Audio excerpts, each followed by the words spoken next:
Cyber developer বিডির পক্ষ থেকে আমি আল-আমিন ইসলাম সবাইকে জানাই আন্তরিক শুভেচ্ছা ও অভিনন্দন।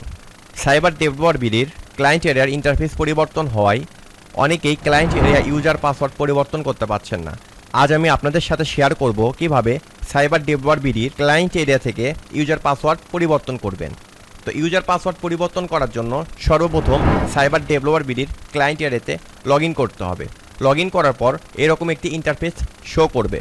এখন পাসওয়ার্ড পরিবর্তনের জন্য আমাকে ক্লায়েন্ট এরিয়া এই মেনু বার থেকে ডান দিকে সার্ভিস অপশনের পরে ইউজার এখান থেকে চেঞ্জ পাসওয়ার্ড নামের অপশনটিতে ক্লিক করতে হবে।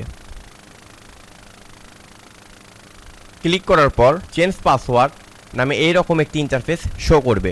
এখানে আপনার আগের পাসওয়ার্ডটি বসানো আছে। এখন নিউ পাসওয়ার্ড বসানোর জন্য এখানে আপনি নিজে থেকেই পাসওয়ার্ড ক্রিয়েট করতে পারেন অথবা জেনারেট পাসওয়ার্ড এটার মাধ্যমেও আপনি পাসওয়ার্ড বসায় নিতে পারেন।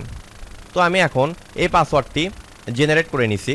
Copy to clipboard and insert এই বাটনে ক্লিক করলে আমার এই পাসওয়ার্ডটি জেনারেট হয়ে যাবে। এখন সেভ চেঞ্জ করলে পাসওয়ার্ডটি পরিবর্তন হয়ে যাবে।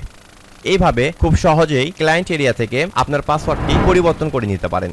আপনাদের অসংখ্য ধন্যবাদ ভিডিওটি শেষ পর্যন্ত দেখার জন্য। আবার দেখা হবে আগামী কোনো টিউটোরিয়ালে। এ পর্যন্ত সবাই সুস্থ থাকবেন, ভালো থাকবেন।